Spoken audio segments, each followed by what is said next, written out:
Rightway Industrial. It is the Saloon cars, the Holden versus Ford six-cylinder battle here at CarCO.com.au Raceway. Of course, these saloon cars are presented by Rightway, Bailey Brewing Company in West Australia, Fox Roofing and Adrenaline Performance and Fabrication, Word of Mouth Signs, and Auto One Morley. And thank you very much to those guys for coming on board for season 2025. A big field, as we saw in qualifying earlier on this afternoon, and this one is going to be an absolute ripper. We've got Mason Harvey, the current state champion, who has taken out pole position, and alongside him will be Rob Marcon, a guy that's driven street cars and improved production cars and spent the last couple of years honing his skills with the saloon cars. Second row will be young Jackson Callow, car number 225, and alongside him, the first of the Commodores, car number 93 of Gary Hills. Vince Chiella in car number 12. Also out there, Mark Watkins, Brad Bowley, Tyson Sadler. And Zach, I don't know whether you've seen Tyson, but he wins the award for the best mullet in the world. And is young Tyson. He's got a really good-looking race car too in the Kmart livery of the Lap of the Gods for Greg Murphy. And it's a magnificent car. You'll see it when it comes through on the shot. Yeah. Behind him, we've got Dylan Barr, who's having his first day out here and is qualified in the top 10. Adam Koberstein, Craig James, Michael Koberstein, Reg Ralph, Anthony Martin in car number 65, Warren Ellis, Ken Power, Rick Gill starting right the way down the back of the field, Anthony Game in 40, Glenn Tincombe, Norman Parkham, the new driver in 97, and rounding out the field, car number 63 of Peter Dybel. A big field here, Zach. A magnificent field, as we say. WA saloon car racing is alive and well and very healthy. You mentioned the Sadler livery, the hark back to the Kmart era.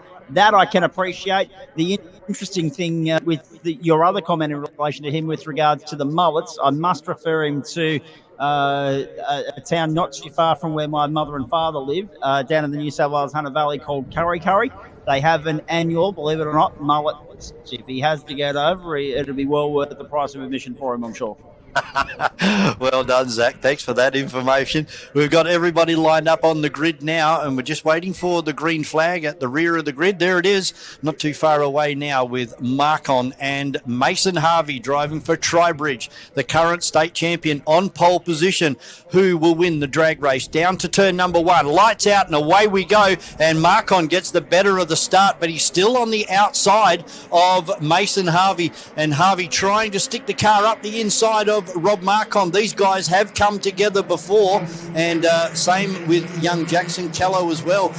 Gary Hills has moved himself up into third place. First of the Commodores up into third. Then we've got Mark Watkins running around the outside of Jackson Callow as well. Then Vince Chiella.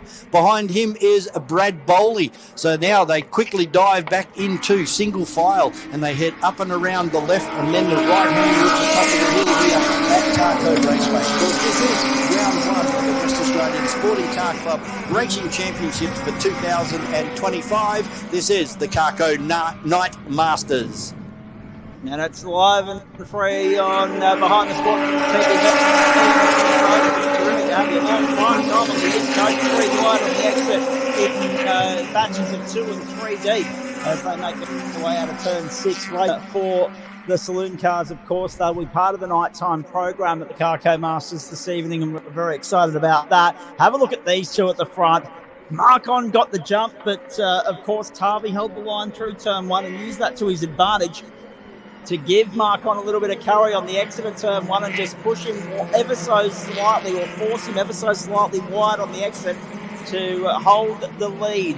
And that time round, Marcon was unable to find a way up through on the inside, but not without trying. And he's staying within striking distance to keep Harvey honest here with another 7 minutes and 10 seconds plus a lap to come. Because he's run over 12 minutes plus 1 lap, so a long way to go at the moment. He used a couple of wisps of smoke around one of the cars there that was in the top 10 as they come up and over turn 4 and 5. Down into turn number 6 at the moment. There's Parkham in car number 69. He's one of the newcomers, and he's giving it heaps to Peter Dybel down there at the back of the field. Our leader's already up and over the top of the hill, and it is still status quo. The state champion in Mason Harvey, fast man all around the circuit. Intermediate 1 and 2, and of course main lap.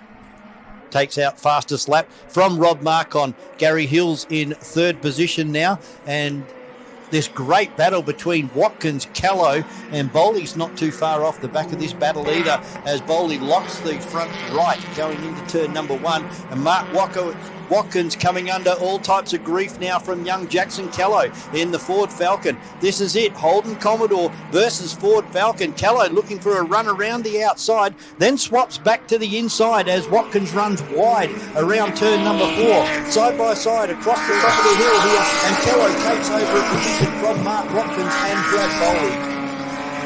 Racecraft 101, isn't it, Vaughan? That over and under treatment, it worked a treat on the run out of turn 6. We pick up our race leader once more. Harvey's ever so gradually skipped away from Mark out to 0.8 of a second now. So it's starting to get a little bit more difficult for Mark to reel Harvey back in. And there's the car that's smoking just fine. Yes, I think that's and there's trouble here as well. Oh, here we go. There's been contact down there between Bowley and Watkins. And so there's 2 cars. That's Vince Chiella. He's also got some sort of difficulty. But there was a black car. I think it was the ex-Brock Ralph car that's got a lot of white smoke coming out of it as he's down into turn number 1. It's the car right behind Watkins. And sorry, that's Michael Koberstein in car number 13 that's got the smoke coming out of the back of it as we pick up on that car as it goes up through the right-hander and into the left-hander sweeper. So problems on board for Michael Koberstein, and how long will they let that car run before they give that the mechanical defect flag? We'll have to wait to see. Mason Harvey, fast man over intermediate 1 this time through, a 105.9, and we are 8.8 of a second away from Grant Johnson's lap record set back in 2019. And as the conditions of the sun goes away and the temperature starts to cool later on, Zach, we could be in for a track record later on. Absolutely, we'll be keeping our eyes peeled on that. A lot cleaner run through turn 6 that time round. Koberstein was trying to make his way down the inside.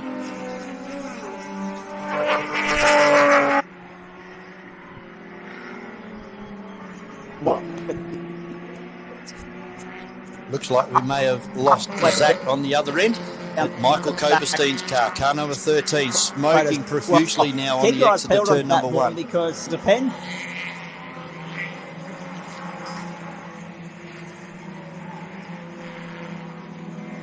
Sorry, Zach, you're dropping in and out at the moment. Michael's, we're just picking up on car 13 of Michael Koberstein, and back, the mate, smoking seems to get worse. Momentarily, so they're down into turn number 6 now. Car number 225 of Jackson Callow trying to do something about Gary Hills and the Holden Commodore, car number 93, as they crest over the top of the hill. And we look back through the field, Tyson Sadler. There's somebody running very wide down there. I think that might have been Craig James in car number 10. As they come out onto the main straight here at CarCO Raceway, we've got Mason Harvey and Rob Marcon. Gary Hills coming under a large amount of grief now from car number 225, the Ford Falcon of Jackson Callow, then Mark Watkins and Brad Bowley. The smoking 13 of Michael Koberstein, Tyson Sadler in 8, the second of the Koberstein cars in car number 51 in 9, and Reg Ralph rounds out our top 10. Of course, Reg Ralph, the current Australian Pro-Am category winner, and we've had a big spinner down there, and I think that might have been Anthony Jones. He's spun off on the exit of turn number 1, just gassing it up a little bit too early. And Vince Chiella, he seems to have got that car running again for Cachet Homes into turn number 4. No, I think that was Glenn Tinkham actually that lost it on the exit of turn number 1. some of our front runners coming through now, and there's the pass for Gary Hills, as able to get that position back on Jackson Kello as they run side by side down the main straight here on the exit of turn number 7. This is where all the action has been. These guys have been very close the entire race. Jackson Kello tries to come across a little bit early, but Gary Hills up the inside, and Kello rides right around the outside, but he runs wide, and that's going to allow 93 to have a fight back.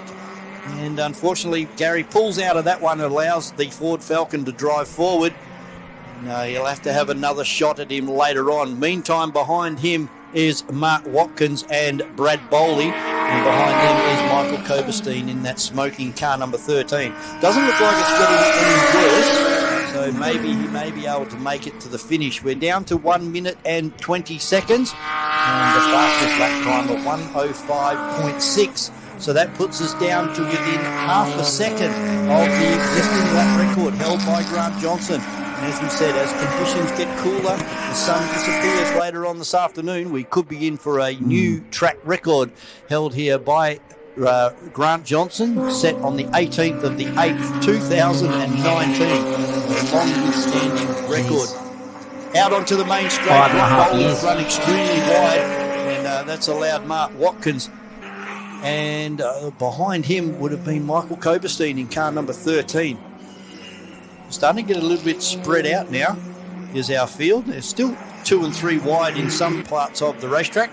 That'll be Reg Ralph coming through now, and Vince Chiella having a look up the inside of Warren Ellis.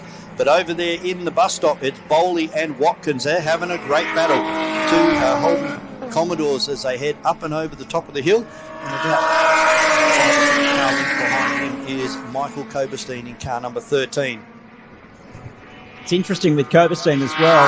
You mentioned that smoke not getting any worse. It's not getting any better though, Vaughan. So obviously there is a little bit of an issue, whether it's a rubbing guard or something. I'm sure he'll get back to pit lane. Whoa, just on the nick of cue and time. Have a look at that for a tank slapper coming out of turn 6. There may be some fluid leaking onto the rear wheels of Michael Koberstein's car that's really loosened that car up on the exit of turn number 6. But this battle is still going on with young Brad Bowley out of the southwest of Western Australia, and Mark Watkins all over the back of him, actually bump drafting as they come down into turn number 1. There's another brake lock up there for Brad Bowley, so maybe he's... Brock Bowley, sorry. Maybe he has flat spotted that front right-hand corner tyre.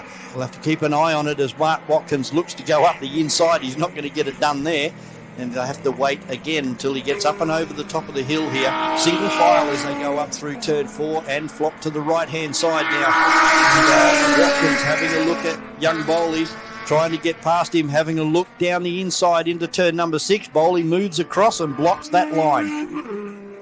Another brake lock up there for young Bowley, so that's definitely got a flat spot on it, one of those tyres on the front. I believe it's the front right hand.